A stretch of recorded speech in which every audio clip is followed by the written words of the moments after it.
Bismillahirrahmanirrahim. Assalamualaikum warahmatullahi wabarakatuh.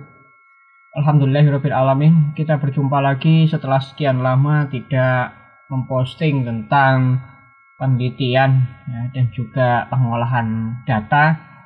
Sekarang kita mempelajari untuk uji normalitas di SPSS 25 apabila data ternyata hasilnya tidak normal. Dan itu biasa terjadi bila datanya kurang dari 100 atau bahkan 100 lebih sedikit sekalipun, itu hasilnya terkadang tidak normal. Maka teman-teman biasanya untuk yang ini ya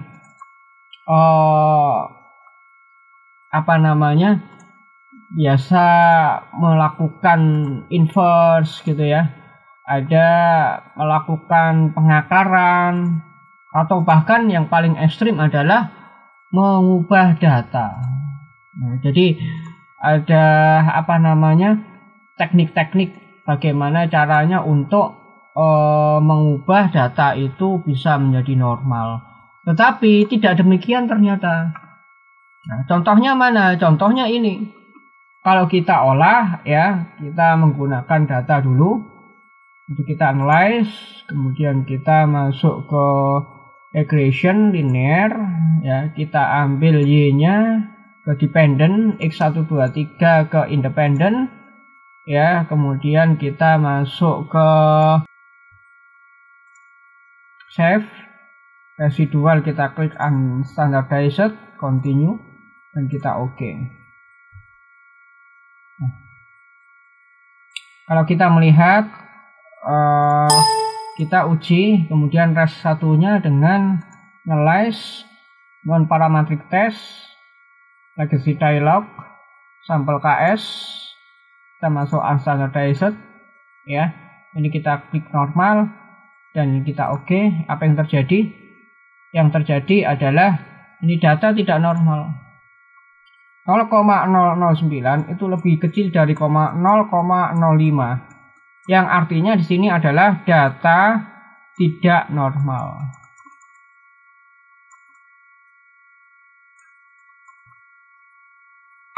Kalau sudah begini, biasanya mahasiswa itu sudah kalut. Waduh, data nggak normal. Daripada nanti cari data lagi di lapangan, bagaimana ini? Wah, saya pakai inverse. Ya, lama lagi pakai akar SQRT, lama lagi. Belum lagi nanti macam-macam ya. Ternyata masalahnya itu sebetulnya sudah ada di referensi sendiri loh. Coba kita cek ya. Saya ada buku ini. Ini di IBM Statistik. Kita cek. Ya, kita perbesar. Nah, ini ditulis oleh Cyrus R. Mehta and Nitin R. Patel. Nah, kita cek untuk permasalahan bagaimana apabila data tidak normal ya. Ditulis Seattle Software Corporation and Harvard School of Public Health ya, di Cambridge, Massachusetts, dan ini diakui oleh IBM. Kita cek getting started. Kita mulai di sini. Nah, kita cek ini paragraf satunya.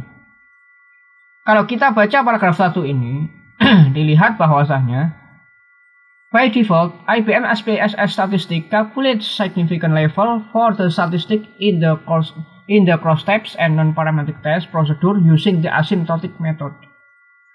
Jadi di dalam defaultnya gitu ya, di dalam standar IBM sendiri, SPSS sendiri ya, itu tatkala kita tadi mengolah data ya, normalitas itu dia ini kan masuk ke cross-type dan non-parametric test ya, dia menggunakan asymptotic metode asymptotic ya kan. Padahal ya, apabila kita melihat ya, This means that p-values are estimated based on the assumption that the data given a sufficiently large sample size conform to a particular distribution. Ya kan? However, when the data set is small, sparse contains many ties, is unbalanced or is poorly distributed, the asymptotic method may fail to produce reliable result. Jadi kalau kita terjemahkan secara bebas, artinya bahwasanya tatkala kita melihat data-data yang ternyata asymptotic method, dengan metode asymptotic method itu diasumsikan itu datanya itu besar, ya. Lalu kemudian menggunakan sebaran distribusi tertentu, ya. Dan data itu bebas, data itu tidak ada ikatan sama sekali. Sehingga tatkala data itu kecil, menyebar, dan juga ada ikatan-ikatan, maka asymptotic method atau metode asymptotic ini tidak bisa bekerja dengan baik atau kinerjanya buruk. Sehingga harus ada alternatifnya. Nah, gitu ya. Alternatifnya apa? Saya sudah rangkum di Word ini. Di modul, ya, modul yang akan saya cetak. Nah, ini yang tadi ya, permulaan ya. Metode asymptotik mengasumsikan data yang diolah dalam jumlah besar dan memenuhi kaidah distribusi tertentu, sebaran distribusinya, ya. Kemudian tidak semua model data bisa diolah oleh asymptotik, tidak bisa diolah dengan baik oleh asymptotik pada Kolmogorov-Smirnov test, ya, karena memunculkan hasil yang tidak normal pada KS test. Nah, ini kalau kita lihat in SPSS statistik, ini saya ambil dari buku tadi ya, saya ambil ya. In SPSS statistik 21 ya, ini versi 21 ya, and later version. Jadi versi 21 dan juga setelahnya. Berarti kebanyakan mahasiswa itu ambilnya adalah 24 dan 25. Ya. Berarti bagaimana Pak kalau saya ngambil SPSS 17? Ya tidak masalah ya. Tapi pertanyaannya adalah kenapa kok hanya harus 21 gitu ya? Oke. In SPSS statistik 21 version and later version dan juga versi yang selanjutnya, both non-parametric test procedure perform the Lilliefors correction. Karena keduanya ini maksudnya adalah SPSS 21 ke belakang yang terbaru itu karena non-parametric, prosedur non-parametricnya itu menggunakan Lilliefors correction. Metode koreksi Lilliefors. Of the user doesn't enter the population mean and standard deviation. A footnote will indicate that the KS significance is Lilliefors corrected. Jadi ini diindikasikan bahwasanya ada Lilliefors correction, ya, dikoreksi oleh metode Lilliefors.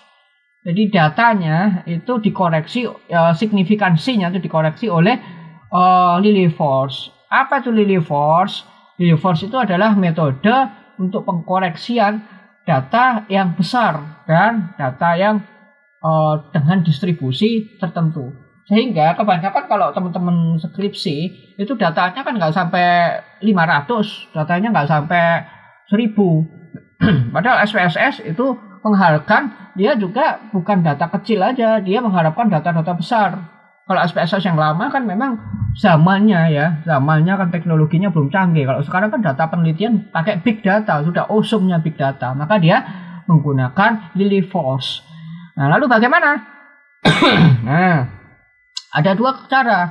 Saudara cari SPSS di bawah 21. Ya, bisa 20 ke bawah, bisa 17, bisa 15 atau ke bawahnya. Itu nggak pakai Lilliefors. Waduh, susah tuh, dari dosen jadi minta programnya udah 24, udah 25. Maka kalau begitu ada solusinya. Mehta and Patel yang tadi menyatakan bahwa the goal in exact test is to enable you to make reliable inferences When your data are small, sparse, heavily typed, or unbalanced, and the validity of the corresponding large sample theory is in doubt. Bahwasanya tujuan daripada exact test ini memungkinkan Anda untuk menggunakan data reliable yang dimana data Anda itu kecil, tersebar, artinya sebaran distribusinya tidak menurut syaratnya Lilly Force ya. Kemudian data itu ada ikatannya. Kalau dibaca ikatan ini maksudnya adalah bukan ada pengaruh ya enggak, tapi ada keterkaitan antar X itu sendiri. Antar X sama Y ya, Y sama X itu sebetulnya ada ikatan-ikatan tertentu. Dan unbalanced and the validity of the corresponding large sample theory is in doubt. Dan juga tatkala misalkan correspondingnya ini besar tetapi tidak tersebar, itu juga ada solusi. Maka dari itu tatkala kita bertanya bagaimana cara solusi yang kedua agar data kecil kita bisa betul-betul diolah oleh KS itu secara baik gitu ya, karena Lilly Force nggak baik untuk data kecil tadi ya. Berarti metode asimptotik yang mengadopsi metode asimptotik yang mengadopsi Lilly Force correction itu tidak baik untuk data kecil, maka menggunakan exact dan Monte Carlo. Nah, ini perlu diskusi dengan dosen pembimbing. Kok kamu nggak pakai kok hasilnya nggak asimsik? Ini kan hasilnya asimsik. Biasanya ini yang dosen pembimbing kan. Harusnya kan asimsik tuh tahu.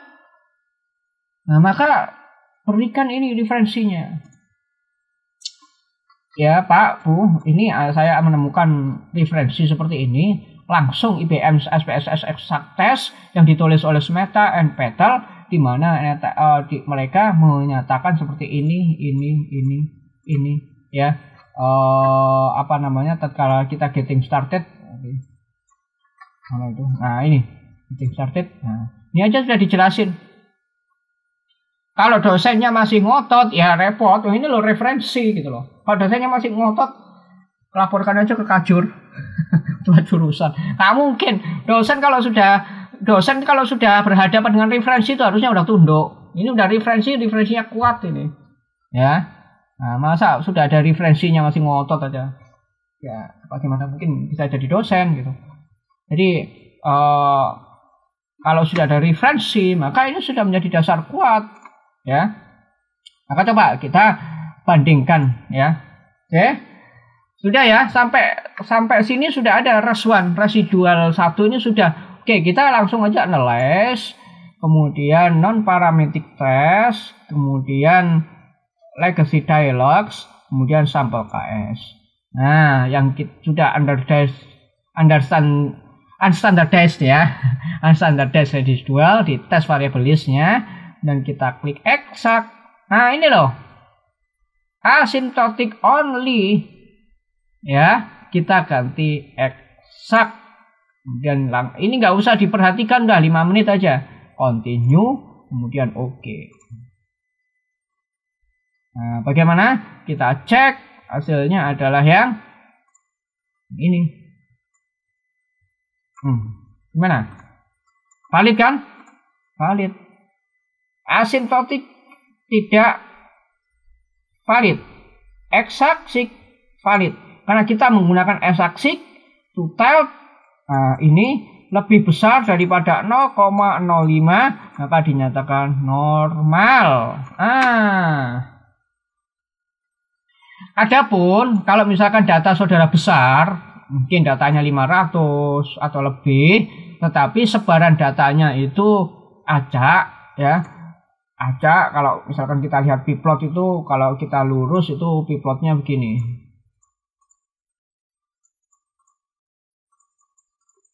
Ya. Nah, acak, maka kita bisa pakai Monte Carlo. Nah, bagaimana itu Monte Carlo? Nah, oke, ini sudah residualnya ya, kita udah analyze. non-parametric test, legacy dialogues, sampel KS, exact, kita pakai Monte Carlo, continue, dan kita oke. Ini perbedaannya. Kita lihat perbedaannya. Kalau melihat asymptotic, ini jelas sudah nggak normal karena dia menggunakan Lillie force correction. Ya, tadi sudah dijelaskan buruk kalau datanya kecil. Kita pakai exact tadi, exact berapa tadi? Kita cek exactnya. Exactnya adalah 0,213 ya. Exact 0,213. Nah, Monte Carlo ini ya, kita cek ini 0,211 ya, Monte Carlo. Berarti exact dan Monte Carlo selisihnya tidak besar. Itu bisa digunakan dua-duanya. Ya, tapi saya sarankan menggunakan exact saja. Kalau Monte Carlo itu datanya besar tapi sebarannya yang acak. Tetapi kalau yang data kecil, sebaran acak atau dan sebagainya, kita menggunakan exact test. Akhirnya normal. Demikian teman-teman mahasiswa yang melakukan skripsi tapi datanya nggak valid di SPSS 2425, menggunakan exact test lah. Jadi nggak usah bingung ya, kita berdasarkan referensi yang mana, referensi yang ini ya. Oke ya, demikian untuk tutorial kali ini. Kita akhiri, insya Allah kita akan masuk ke bab baru, yaitu uji asumsi klasik selanjutnya. Assalamualaikum warahmatullahi wabarakatuh.